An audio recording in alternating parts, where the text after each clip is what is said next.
You're getting pretty sick of politicians. Now you see, they'll sell their soul to get elected.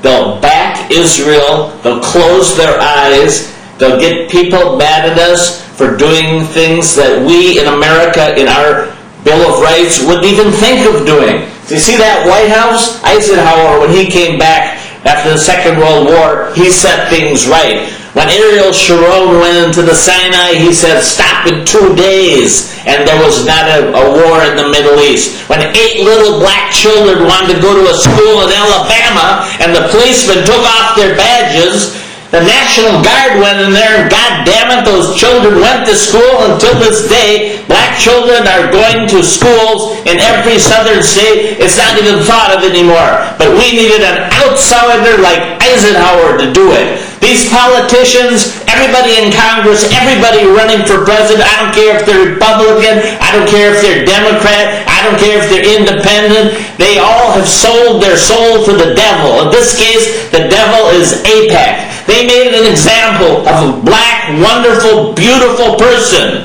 Earl Hilliard. He was trying to work with Libya. We were negotiating with Libya. He even went to Libya. And AIPAC kept putting this legislation in, and he vetoed it. Because we were working with Libya. Look what Libya gave us for nuclear weapons. Without Libya, right now the terrorists could have that nuclear weapon. But poor Earl Hilliard, he lost his job. And I'm going to show you a video, him in his own words, where the AIPAC showed a picture on CNN with him, with Saddam, with bin Laden.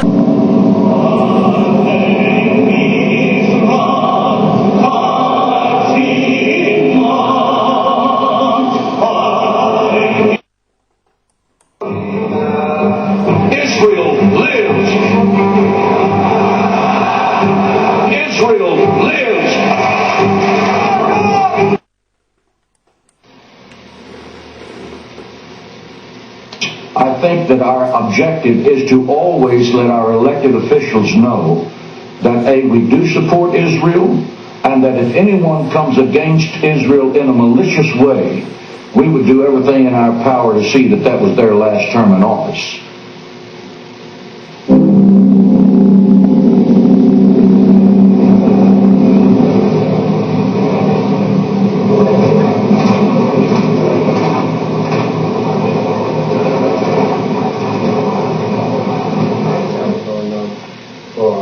Guys that were on the campaign of Washington in the 2002 election. Now I want to get a copy of that tape of those commercials that they give me a call. I'm in office 326-8844. Thank you. What AIPAC did, some members of the United States Congress, they put in resolutions condemning Libya. And they just kept them in the resolutions with Syria and with Iran and with Iraq. They kept putting them in that in resolution and kept pushing for all kinds of sanctions, all kinds of action against them. And of course, I voted against the resolution, and others started voting against it. And I think what later I found out what really made them angry, other members of Congress came to me and wanted to know what was happening, and I was telling them, we're trying to negotiate. So what happened? I was looking at CNN, and several people had called me and told me what they had seen and heard, and they told me, look at CNN.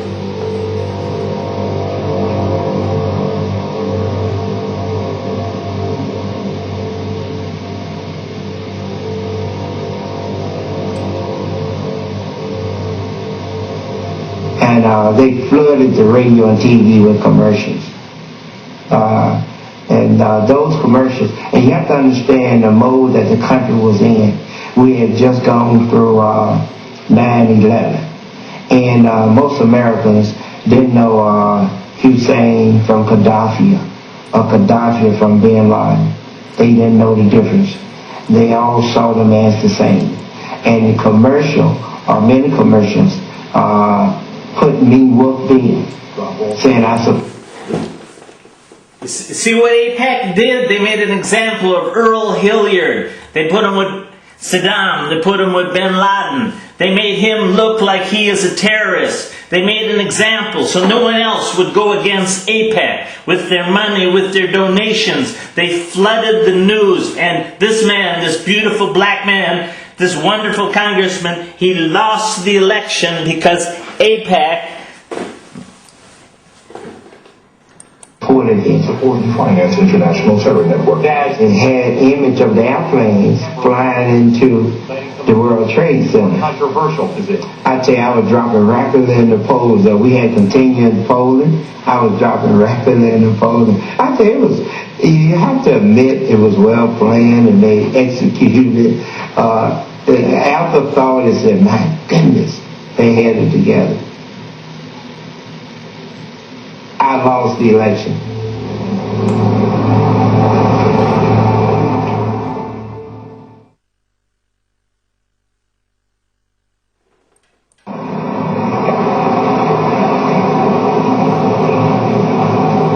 There is an enormous, very, very powerful machine out there that notes immediately when someone takes anti-Israel positions and moves out on the attack. I'll give you a very concrete example. I had mentioned the Mearsheimer-Walt study once in a seminar at one of the universities where I teach. And within 48 hours, I had an email from Alan Dershowitz. Who is he? Yeah, Alan Dershowitz is a Harvard professor who protects the Jewish lobby in America like an attack dog. I had an email from him, and the email essentially said he didn't think I was doing justice to the American-Israeli relationship, to Israel's existence in the world, etc., by citing the Walt Mearsheimer report because it was so heavily flawed, mistaken, and so forth. And he even attached his own attack on the Walt Mearsheimer report and advised me to use it as counterbalance in my seminar. Well, I wasn't even using the report in my seminar. I simply had mentioned it as evidence of some people's ire, if you will, with the lack of discussion, the lack of debate on these issues in America.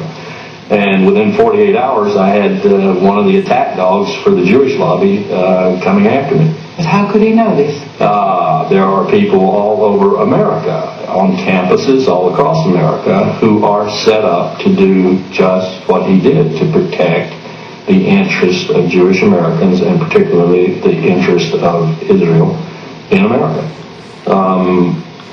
In that sense, the Jewish lobby is probably more organized and more able to move swiftly against any potential threat than any other lobby. Me mad is that Israel will go to no lengths to get whatever they think their military agenda is. Rachel Corrie got crushed to death by a cat bulldozer when she was trying to protect a Palestinian home. Ian Hook got shot after 2.5 hours in a United Nations camp by a sniper with a telescopic lens at 20 meters. You understand that? And 40 years ago, 34 American sailors got burnt to death with napalm, got torpedoed, got shot, and God willing, they lived. Because if they would have stunk, there would have been no witnesses. But luckily, the radio man, a wonderful hero, put some wires together and got a message to a U.S. carrier, and the Israelis heard that American planes were coming to save the USS Liberty. Bah!